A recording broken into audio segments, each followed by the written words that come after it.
I cannot tell you or thank you enough for what you have done for the gay community. So thank you.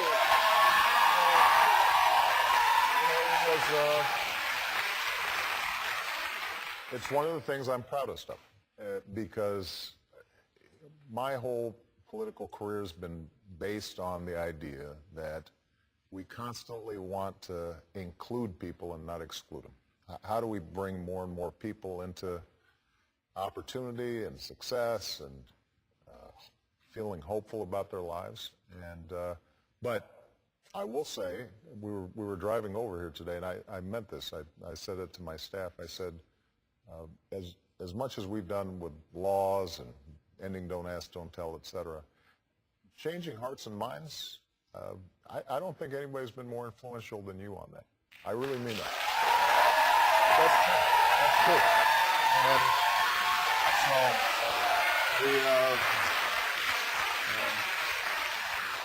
so your courage, and you're just really likable. And so as soon as, you being willing to claim who you were, then suddenly empowers other people, and then suddenly it's your brother, it's your uncle, it's your best friend, it's your coworkers, and then attitudes shift, and the laws followed, but it started with folks like you. I'm so proud of you. Well, thank you. Yeah. That's true. really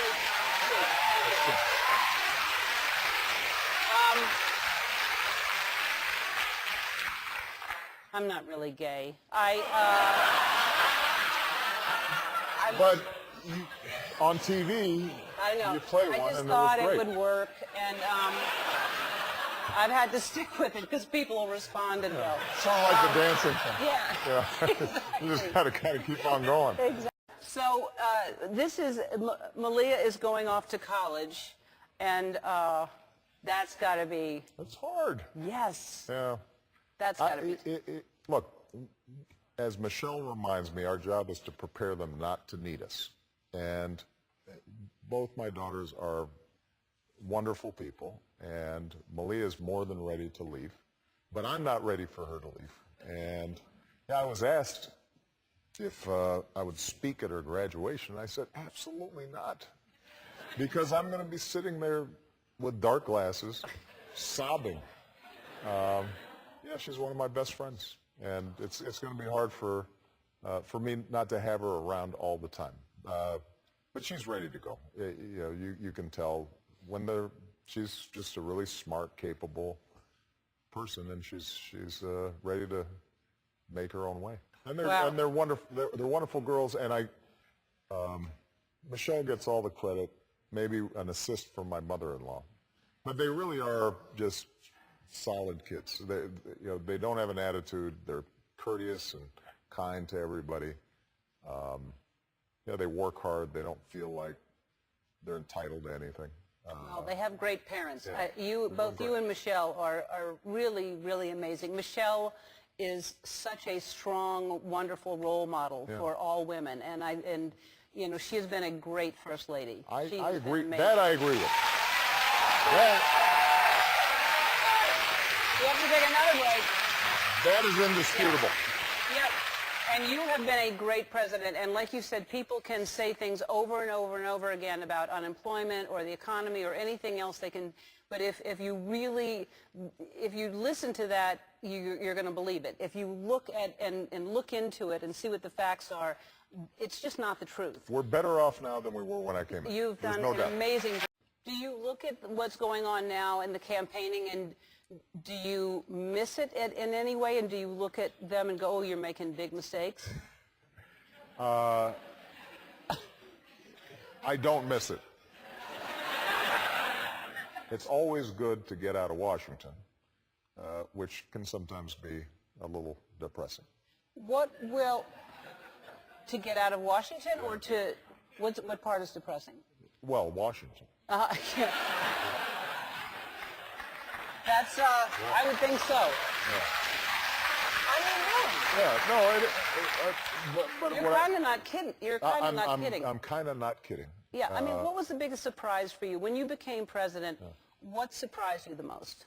Well, the fact is that most of the time, if something reaches my desk, it means it's really hard, which is why they bumped it up to me, because nobody else could figure it out.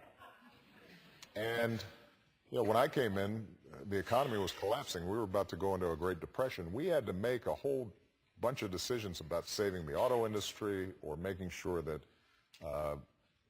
businesses got back on their feet, or the housing market would recover. And you're having to make big bets with incomplete information. You're not sure that everything's going to work. And I think that part of what's happened in this Instagram, Twitter culture is that we expect quick answers without sacrifice, without having to make choices, and politicians play into that. But the truth of the matter is, the world is a big, complicated place. The good news is that we're generally going in the right direction, and my hope is that we'll continue to do so. That's everybody's hope. But let's talk about me. I feel like, don't you think if more people danced and just had fun instead of, everyone takes everything so seriously, and I think that we have these, people that all, I'm kind of kidding there, obviously, but I think we have people that we all have the one thing in common, which is we just want a good quality of life. Right.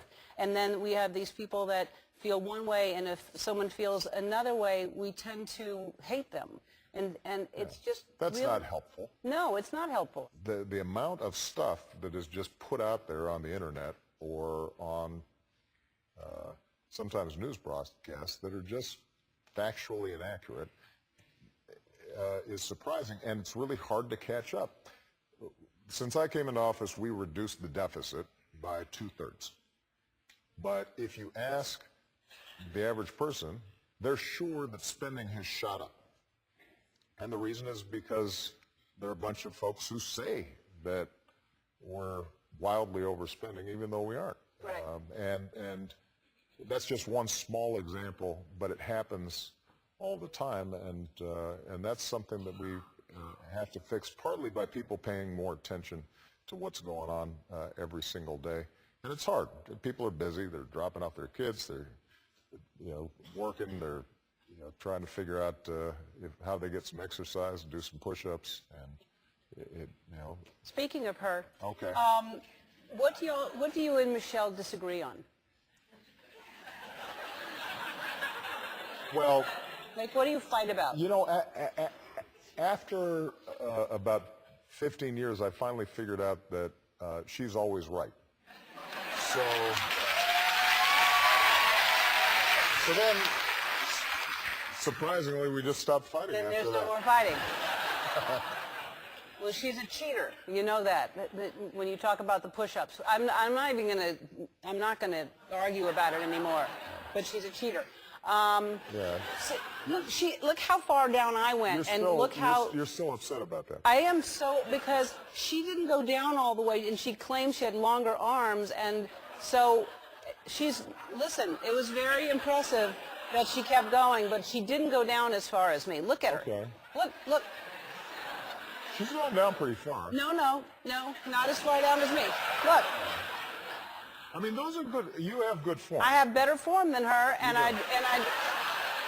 have good form. All right, listen.